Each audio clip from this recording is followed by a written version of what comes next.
There comes a time in every person's life when you realise it's not about doing what you are told, but doing what you know is right for you. Let us take a journey of learning and discovery with the world's most successful people who are living the life of their dreams, walking through life using their inner wisdom and being of service to others. Forget exams, grades and test scores. What is your purpose?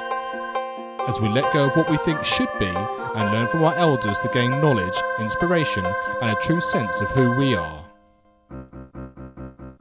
What are your dreams? Does your life have meaning? Are you living a life of significance? Let's talk with today's guest. Hello, my name is Mark Taylor and welcome as we spend some more time together on the Learning on Fire podcast. Today I'm talking to Mark Greene. Hi Mark, thanks for joining me and let's explore the journey of who you are. Hey, Mark, it's great to be here with you in the United Kingdom, across the pond, as they say. Absolutely fantastic. Yeah, thank you for having me on your podcast. I think this will be cool. The mic's getting flipped on me here because I'm the producer and host of the Cars Yeah podcast. I interview what I like to call inspiring automotive enthusiasts. These are people who've wrapped their passion for automotive cars, trucks, motorcycles into their field of careers, their businesses, and their lives. And I've interviewed just about 1,200 people in the past 4 years. I've talked to a lot of people. It's a 5-day-a-week show. And a little bit about me. I've been married to my beautiful wife, Jill, for 34 years now. And we have 2 talented children who are grown and off doing their thing. Paige, my daughter, and my son, Blake. I live in Gig Harbor, Washington, which is in the Pacific Northwest part of the United States on the West Coast, about an hour south of Seattle, surrounded by huge pine trees. I'm kind of basically living in the forest for trees and so forth. But I'm having a nice time, and it's a real honor to be here on your show. Thank you for inviting me. Oh, it's absolutely my pleasure. And the thing I love about the whole cars background is our eldest is 17 and just about to start driving lessons. And we've got some friends and he's just managed to buy his first car. And whenever you go and visit them, there's car magazines everywhere. And every time I see that, I think of you in your podcast and some of the great guests that you've had on there. I could just see them sort of raring to get going. It's such a fantastic opportunity. And you have to be 17 here in the UK, but it's so liberating. I remember being that age myself. Oh, yeah, I do as well. You know, looking around my desk, it's covered with car magazines. I've been a car fanatic forever. And I grew up in Southern California, in La Jolla, California, which is just north of San Diego. I was a kid that went to the beach every day and surfed. I had, back when I had long hair way down past my shoulders. My kids still laugh at those pictures.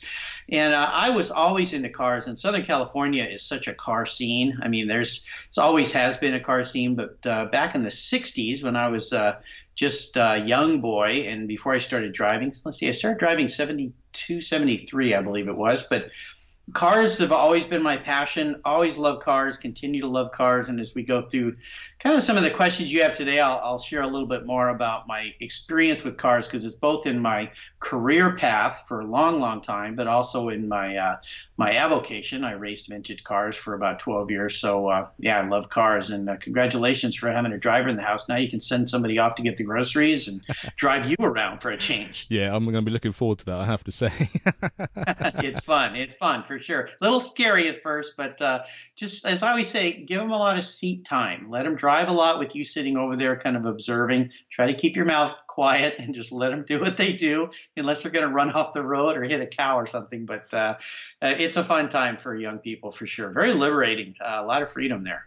Absolutely. I mean, that just reminds me of when I was having my lessons. My dad was fantastic. He basically turned around and said, look, you're having lessons. You know what your instructor says. I'm just going to sit here and make sure that it's all okay and give you the opportunity. And I just hope I've got half as much courage and faith as he had in me. So fingers crossed anyway. Well, I think that's the case. And it usually helps not to be yelling in their ear when they're trying to focus on what they're doing. But I'll tell you what we did with my kids. They went to school kind of far away from where we live. So I gave them a full year. They get their driving permit at 15 here and their license at 16. So for a whole year, each of my children drove all the way. It's about a 35-minute drive to school. And then I would take the car and go to work. My wife would go and pick them up and they would drive home. And we logged all that time, and this is a little tip. I don't know about the UK, but car insurance is rather expensive. You're going to get in a little shock here when your car It insurance sure company is, says, yes. "Yeah, guess what? We get to buy a new boat because Mark's son is going to be driving now." But what I did was I logged all those miles, and by the time they drove off on their own after a full year of driving, each of my kids had about 3,200 miles under their belt, and that helped keep the car insurance down because I kept track of that. So that's a little tip for you and your listeners that might help you. A lot of car insurance companies love to hear that your child has had a lot of seat time before they head off on their own. Oh, that's great advice. Thank you very much for that. That's brilliant. So you've given us a little bit of an idea that obviously that you've got your podcast and where you live up there in the Northwest. But what does your life sort of look like now, sort of day to day, and how is that different from when you were actually growing up? Well, I'm a lot bigger than I was. That's one thing. And I have less hair than I did back then. I mentioned that. But, as I mentioned, I grew up in La Jolla, California. It's a coastal town, beautiful place to live. And I spent a lot of time on the beach, surfing, hanging out with friends, skateboarding, riding my bike. It's always sunny there. Unlike where I live now is more like Great Britain. Rains a little bit up here in the wintertime. It's a little cooler. But it was a very idyllic life growing up. I went to the public schools, which were great schools, Maryland's Junior High, La Jolla High School. I mean, great schools, great teachers. You could literally stand on our bleachers from our football field and see the beach and see if there was any surf. And if there was, at lunch, you could head down the hill about 7 blocks and jump in the ocean and surf for an hour. And it was a really, really laid back, casual, fun. I mean, I think back now to go, how good I had it. I wish I had known, but you grow up. I went to college in San Diego, graduated. That's where I met my wife. She was going to school as well at UCSD, University of California, San Diego, studying engineering. And I got a job for about 11 years in the advertising agency world because I was studying graphic design, advertising, and business in college. And for 11 years, I figured that's what I was going to do, even though I still loved cars. I loved design. I loved marketing. I loved advertising, creating cool things for people and promoting things for people. And then I got a client that was starting a new catalog business called Griot's Garage. It was all about cars. And we started designing their book. Long story short, I ended up leaving the agency I was with after 11 years, joined Griot's when they were very young. And they were moving, the founder was moving up here to the Pacific Northwest. So he kind of drugged me up here, yelling and screaming, going, "It rains up there, it rains. Where's the surf?" And but it was kind of a bold step for me because my wife stopped working in her career. She'd been an engineer for about 10 years and decided to stay home and raise our kids because we're in this new place with no family around to support us. We didn't know anybody up here. Very different vibe in atmosphere here, so it was difficult to get used to. Now, harder for her than me because I was off trying to build a business. I started there as the one to start all the marketing and the branding and photography and copywriting, everything creative. Ended up being the president of the company and ended up working there 21 years, a long time. But the company was all about cars, so I got to embrace my passion into my career. And that's a pretty rare thing. And that's a lot what my Cars Yeah podcast is about, is talking with people that figured out how to do that. Because being your podcast is a learning podcast, one of the things that I continually see and I saw growing up were people that were just going off to get jobs, but they weren't really passionate about those jobs. And I got to work for 20 plus years in a field and a career and a business that I could combine my passion for marketing, advertising, creativity with cars. I mean, it was the best of all worlds. And that's what I hear from my guests is how they figured out how to do that. I've got racers on my show and journalists and artists and a strong showing of women, celebrities even, people that restore cars, Concours directors, museum directors. These are all people that figured out how to take what they love to do and make a living from it, create a career, a business, if you will. I've always tried to tell people, go out and start your own business as soon as you can, because it's easy to get kind of trapped into a job, and then all of a sudden you have kids and a house and a mortgage and family and all these things, and you feel like you can't be daring and go do anything. So when I look back to my life then and my life now, obviously it's different because we've raised kids, they've moved on, and now I'm doing my own thing with my podcast, which is radically different than running a company that had 100 plus people and all sorts of things in it. So I think the biggest thing, just though, there's a cultural difference a bit in the Southern California area and here. It took some getting used to, but I've been here for 24 years now already. That went by fast. And I like it up here. It's very nice. It's a nice atmosphere. And there's a lot of car people up here. It's an amazing number of car people. And it really is interesting, isn't it? That it's often, if you go with your passion, if you go what you're really interested in, you don't necessarily know exactly where that's going to take you. You have to kind of be open to opportunities and sort of and go with the flow a little bit. But as long as you've got the heart of what you're about in you, then it all seems to work out for the best. And it sounds like your guests sort of substantiate that from the interviews that you've had. Oh, many ways. It's not always easy. I'm not saying that it is, but here's the key. And I always find it a little frustrating when you talk to people and you say, young people especially, but even people who've been in a career but they really don't like it. Well, what are you passionate about? And if you can't answer that question, I mean, you really have to dig deep and answer that question first, because if you can't, you have no direction. And one of the things I mentioned to a friend of mine once, he goes, I just don't know. And I said, go to a grocery store or a bookseller. What do you gravitate towards? What kind of magazines do you pick up first? Are they car magazines, boating, woodworking, outdoor, sports, fishing, whatever it might be? What do you tend to always gravitate towards? Then start to talk to people in that field who figured out how to have a career around it. And then you can start to give yourself some focus. Because one thing I've learned is if you just kind of sit back and hope things happen, you're going to be sitting back for a long time, because they really won't. You have to make them happen. I think that's true, and I have to say, and going back to my school experience, I was lucky that I went to secondary school, which is 11 here in the UK, and we had to learn a musical instrument, and it just turns out that opportunity just opened a whole world for me, because now I'm a professional musician, and it just sort of Nice. that opportunity was just there, and I've travelled the world. I've got to play in some amazing concert halls and organisations, but I was given that kind of experience just almost by luck, because that's the way the school was. But I know some people's experience, you sort of find out what you don't like, or you know where Yes. you don't want to go because of your experience. So what did you find valuable about your experience, and why was that? Well, I think when I think back to school, and school was a serious thing for me. I always took it very seriously. I was always the kid that came in and sat in the front of the class. I really wanted to get involved. I also wanted to honor my parents by getting good grades. Now, they were never really pushy about that towards me, but I respected them so much that I didn't want to come home and say, oh, man, I got a C on this test, or even a B. I mean, I was always about, if I didn't get anything but A's, I kind of beat myself up. And I think it's because I respected my parents so much, I never wanted to do anything that would cause them to be upset with me.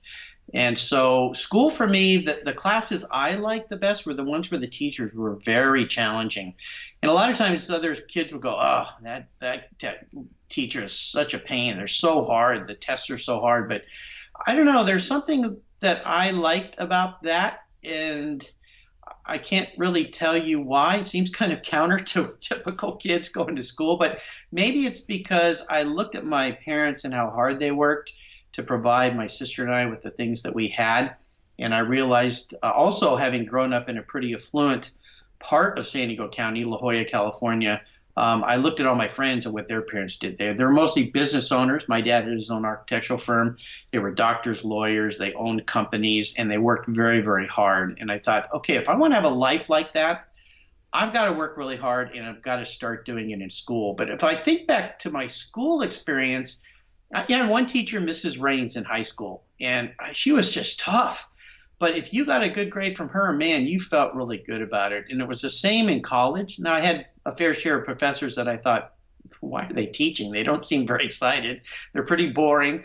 It's pretty easy to get a good grade in this class. But some of them, the ones I admired the most, were ones that really made you work, and they really made you think differently, especially in college when you get that college experience and professors start to push you into areas that you're really uncomfortable and make you think differently about things. I had a U.S. history professor in college that, as he said, pulled back the red, white, and blue of our flag and showed you the real history of the country and things that you hadn't learned before that were somewhat embarrassing and maybe hard to listen to and go, wow, the U.S. did that or people did that. But it helped you think a little bit further as to why it was going on. So I was lucky. I great education and got through school fine and went off and found my first job right away, and very fortunate. But I think, again, you've got to figure out along the way, like you did with music, is explore things when you're in school. Try different stuff. Take that class that you thought you'd never want to take,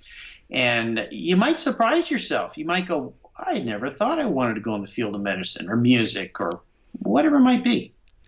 I think that's great advice, and also, I mean, as an adult now as well, I'm beginning. I've heard this quite a lot. People saying the great thing about school often was the diversity, and actually the people that felt the most fulfilled out of that were the people that tried lots of things, because it told them what they did like, what they didn't like, but also opened doors and met people they wouldn't have met before as well. And I'm sort of thinking, as an adult, actually, I'm quite set in the things that I do in terms of my work life and my hobbies and my family and all that kind of stuff. And I know we all get busy, but I just thought, actually, maybe I should just think about learning something which isn't necessarily on my radar, just to sort of open up the scope of, finding out where that might lead.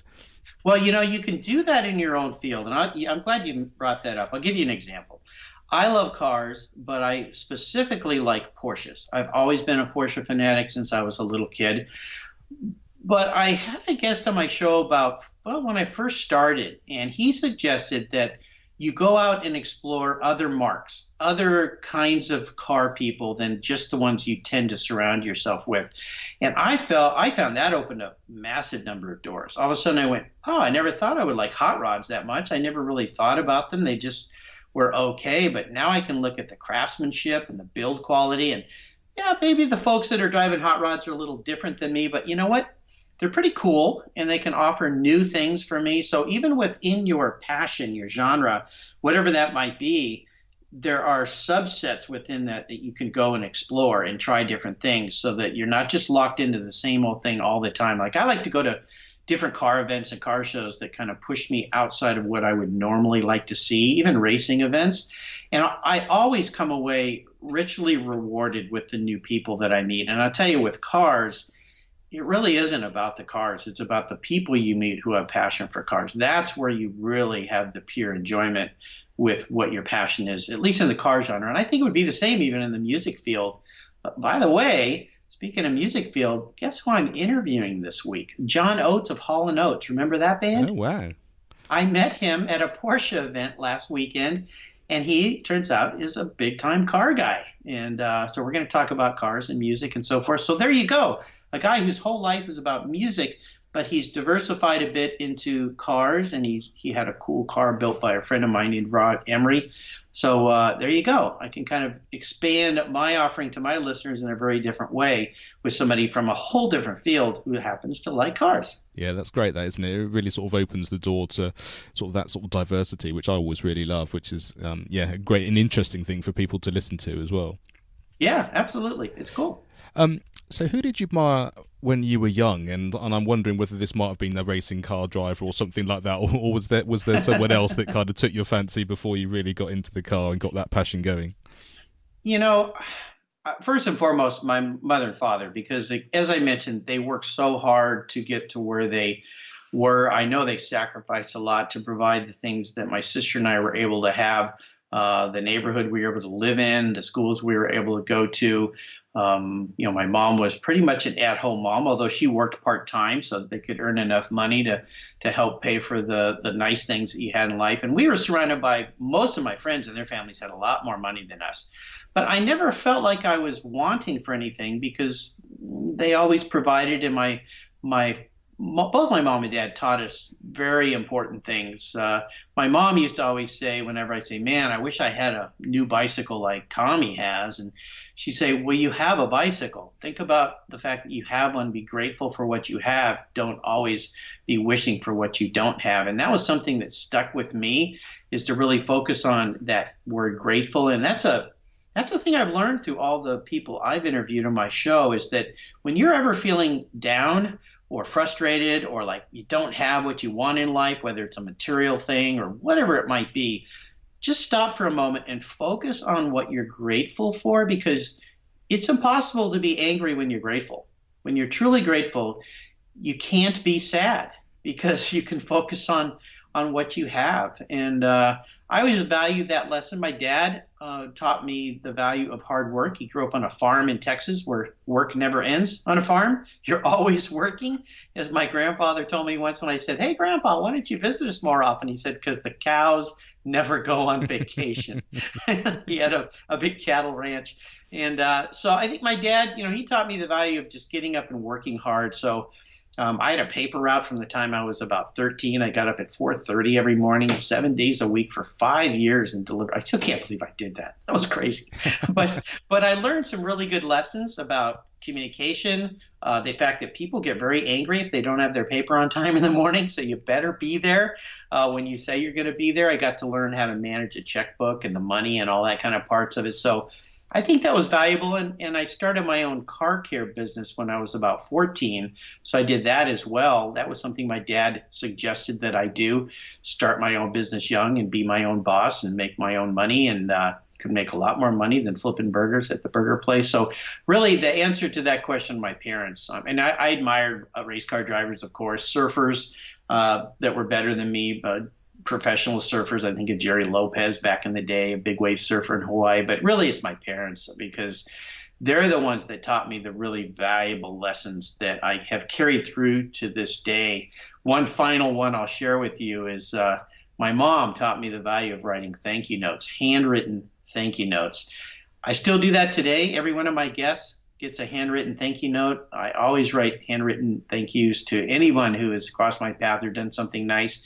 And it's something people don't do. So for those listeners out there, it's a way to stand out and be remembered, especially when you're looking for a job or you're trying to influence a prospective client. Or if you have a client, they did something nice, like paid you. We've got so many similarities in our lives, and just a couple of things that you said there. The first being, I've just went to a live event just very recently and received a handwritten note that came across from America, which is where the event was, and it has such a big impact, and I really sort of took me aback that you can actually, that amount of personal time that goes into writing something like that really has a big impact on you, and also the fact that I have my own little car business. Saying when I was growing up, as I was getting into music, I wanted this new drum kit. I had one that came out of the paper, just a few pounds, that got me going, and then I just wanted a newer one, something which was a little bit more upmarket. And so my parents very kindly said, "Right, we'll get it for you, but you can pay us back." And I think it was my idea that I said I'd pay it back, and it was like, well, how am I going to do that? So yeah, had my car cleaning business, and it did that for a number of years, just to pay off that debt. But it just gave me the opportunity to really take what I was passionate about to the next level. I found a way of doing it, and all those weekends that I did it paid off, because a few years later, here I was having the time of my life in a profession which I love, which is so it just goes to show it's not always easy at the beginning, but you can find a way if you really go for it. Well, and these days, I tell you, with the internet and the things that are available to us now, there are really no excuses. Compared to when I was a kid, there are so many ways to get out there and share what you do, find a way to make money. Through social media. I follow a young couple out of Australia that for 5 years have been basically getting paid to sail around the world and document what they do. It's just incredible what you can do today if you just put yourself out there, look at what other people are doing. Don't reinvent the wheel. Look at how people are making money. And if you're passionate about it, like this couple I follow, Sailing La Vagabond is their video they send out, and their podcast. Well, they don't do a podcast. They do a video basically. But there's no excuse anymore. There's just so many ways to do it for so inexpensive. What I do from home. I talk to people like you from all over the world, and you just have to learn some things. You have to be diligent. You have to work hard, but you can actually make a decent living at it. It's pretty fun. Absolutely, and like you say, that ability to work from home is something I love as well, because my career is obviously split in many ways, from being a musician to my education work as a teacher, and also the podcasting, and the diversity is great, but the be able to be at home and spending time with the family and that kind of thing really has been a key thing for us, I have to say. Yeah. Oh no. I wish almost I'd started doing this sooner, because I could be home. And for those listeners that want to learn more about me, you can go and listen to my 300th podcast. I'm up to almost 1,200 now, but they're all documented on my website. Where my son, who suggested I become a podcaster after I had a big change in my career path, helped me realize that you can actually do what I'm doing now every day and make a living at it. I would have never thought. I didn't even know what a podcast was. So you sound like you have a busy life. We just split between the three parts of your life. Plus you have teenage kid in the house. So that adds another layer of complexity. Yeah, exactly. It's in for a penny, in for a pound, and take it on board and go with the flow, and Yep. see what happens. Enjoy every moment. Absolutely. Because I'll tell you this, they'll be gone before you know it. Yeah, for sure. It's happens very fast, and I walk by my kid's bedroom every night with a little bit of a tear in my eye, realizing, man, where did that time go? Went by really quick. Yeah. Oh, yeah.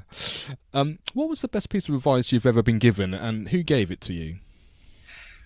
Well, I'll say there's two things. One was my mom suggesting I write thank you notes, because that has come back to me in ways I could not even imagine, because you're remembered and it stands out and people appreciate the time. You mentioned that yourself. The other one was my father. He suggested way, way back, treat every job you do, whether it's your own business or you work for somebody, like you own that business. Take the time to do it right the first time. Don't get sloppy. Don't go too fast. And take the time to look at the details. My father, being an architect, was all about details. And he was always pointing out things in rooms and buildings that most people never see. And I think those three pieces of advice work in any field that you want. But the main one was treating your job like you own the business. Because my first job, I went into working for a small company, and I just acted like it was mine. And it doesn't mean you boss people around. I don't mean that. It means that you have the care for your job and the interest in your job, that everything is important. If there's a piece of trash in the hallway where you work, stop and pick it up and throw it away. If the bathrooms are dirty, clean them. And I know that may sound funny to some listeners going, what is he talking about? But if you treat your job, even if you're working at a fast food place or restaurant or whatever, like you own the place, you will stand out, you will shine, and you will be offered opportunities that you never imagined. Because I'll tell you something, not only the clients will notice it, but your boss will notice it. And your boss will go, that is somebody that I want to keep around. I'm going to give them more opportunity to strive to be better and to do more with the business. And like the job that I ended up in for 20 plus years, I ended up owning a part of that business. So that's the way I think that my father really helped me. And I always think back. And another one real quickly is a driving coach I had when I started vintage racing. His name is Louis Shevchik. He helped manage my race cars and so forth. He's been a guest on my show. He owns a restoration facility and a vintage race car prep shop. And the first day I was going to go do my first race, I was very nervous. It was raining. I was in a little British car, a Lotus Formula Junior 18 with very tiny little tires. And I was sitting there going, what am I doing? This is crazy. And he said, hey, Mark, just to remind you, the throttle goes both ways. Mm-hmm. And it's a little metaphor that works for life too, that you don't have to have your foot all the way to the floor all the time. In fact, sometimes it's good to back off a little bit, take a breath, take a rest, look around, and then refocus, repoint and shoot, and then stand on it again. I've used that in a variety of ways with my life, because I tend to kind of push myself really hard, just sometimes stop, step back, take a look at what I'm doing, evaluate it. Same with people, stop, give them a chance, give them a rest, and then put your foot down into it again to get through the track. So hopefully that was a good answer for that question. Yeah, absolutely. And what advice would you give your younger self now, sort of looking back, if there was sort of one thing you'd just say, look, this is really going to make all the difference with the experience you've now got? I tell you, my kids will chuckle at this. Focus. Let me back up a little bit. Save and invest more in yourself and start doing it younger. And by that, I mean in your financial security, because that time will go by very fast. And if you start saving and focusing and investing in yourself, and I mean, don't waste as much money on all the material things that you think are important, because they are fleeting. They will go away. Unless, of course, it's a classic car. I'm going to define that one a little bit. But no, actually, if you're smart about buying old classic cars, you can make a pretty good living on those too. But save and invest in yourself more, because that time goes by fast. And if you do that, you can save up more money quicker, so that you can get to a point in your life when you can start your own business perhaps, because I really am not one that believes in this idea of retirement. I think it's a deadly thought that you retire and you sit around and don't do anything anymore. The successful people I've known, when they quit doing what they're doing, whether they're a brain surgeon or a race car driver, whatever, they start doing what they're passionate about, but they still get up and have a reason to get up every morning. So, and the only way you can do that is if you save and invest and watch your wealth grow, so that when you get to that point, you don't have to worry about continuing to work just to make money to live. And the other thing I'll throw in here is don't worry so much about what other people think of you. Focus on discovering who you are and what you really like in life, and don't get caught up in the peer pressure and the idea that you have to conform to what other people think you should be, because you know what? You do not need to do that to be happy.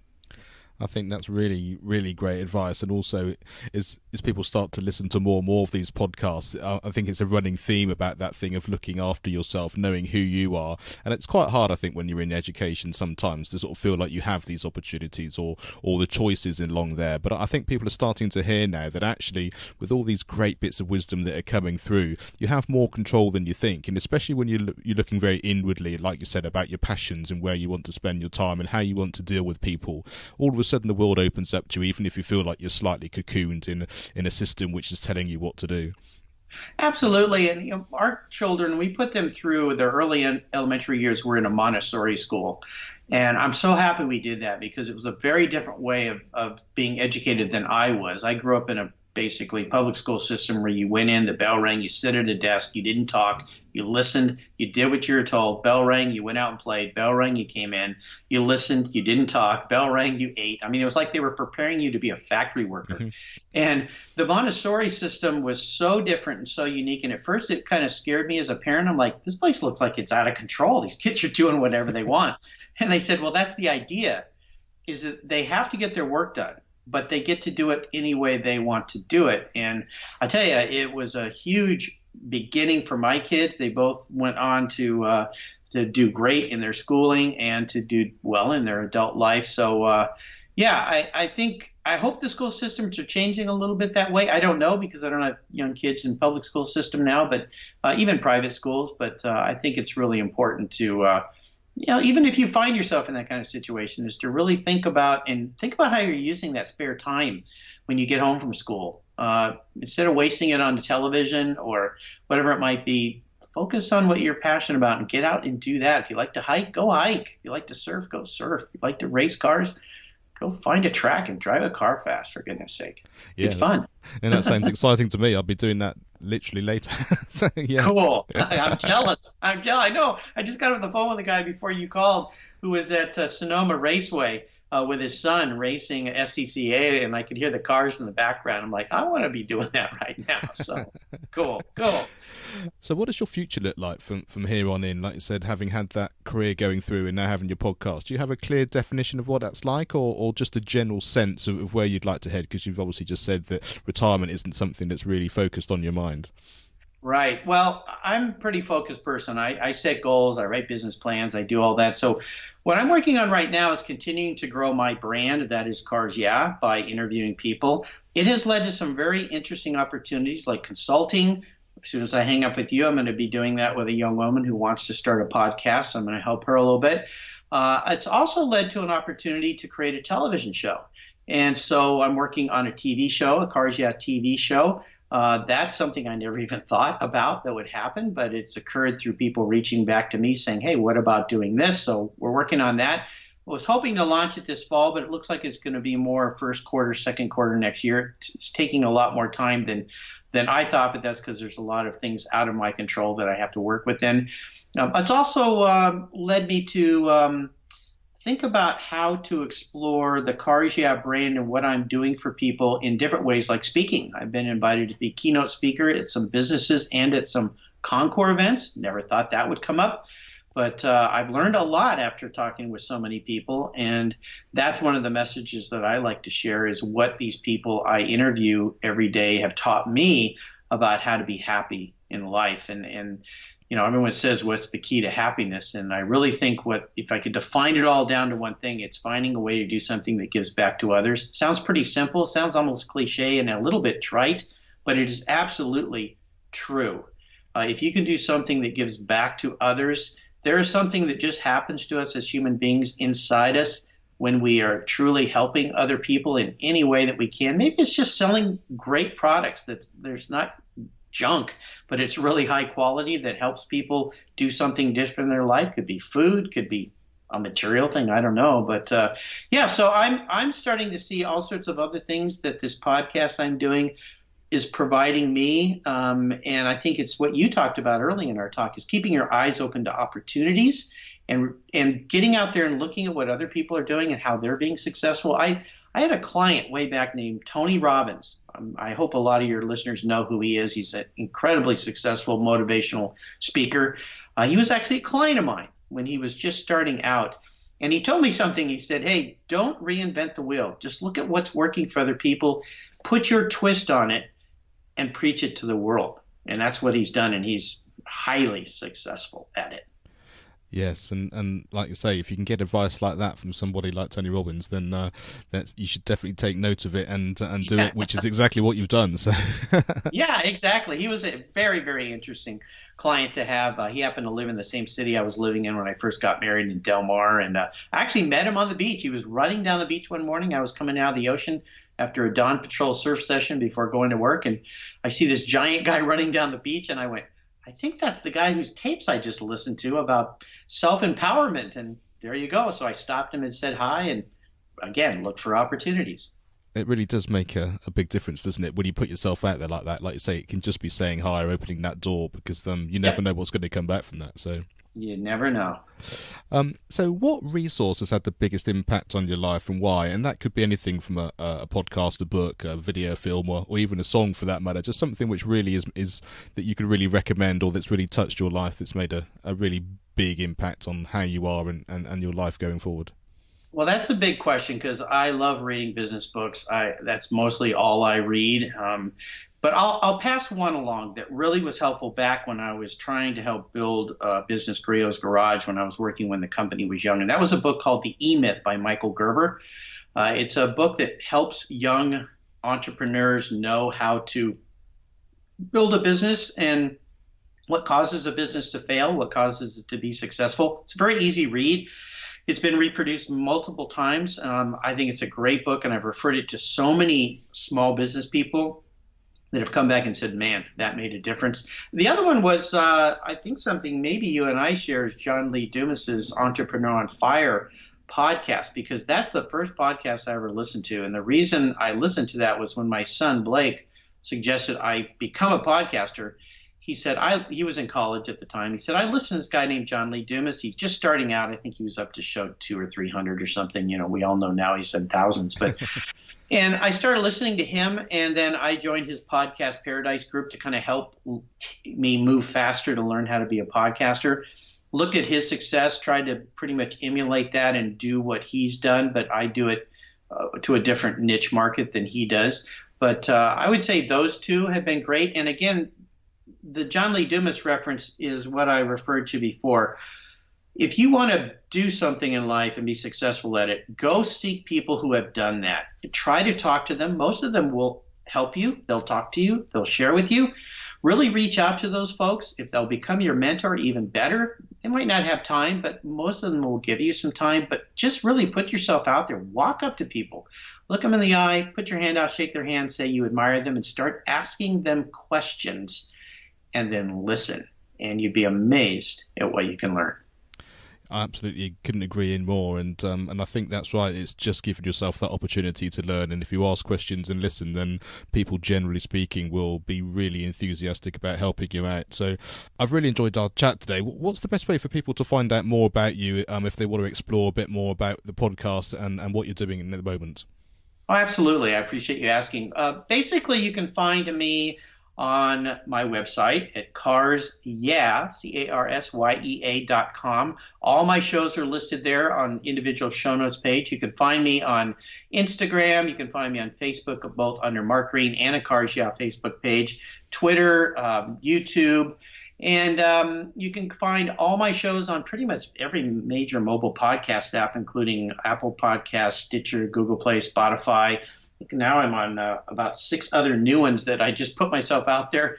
The shows are on YouTube as well, so you can find that. And I'll invite all your listeners, if you would like to learn more, go to my website and click on my free Filler Up book button. It's a free book button there. I'll send you my Filler Up book. It's something I created through the photography I do of cars and the inspirational quotes I've received from my listeners. And it'll put you on my blog list. I do a weekly blog.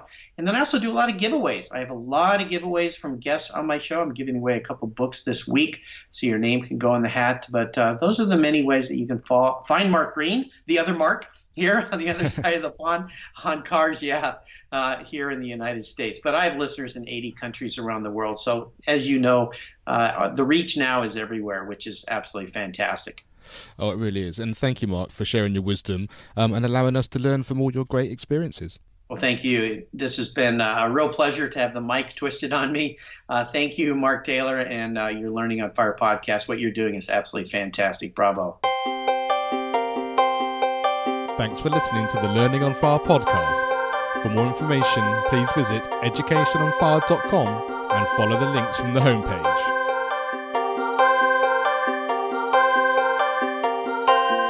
This show is sponsored by the National Association for Primary Education.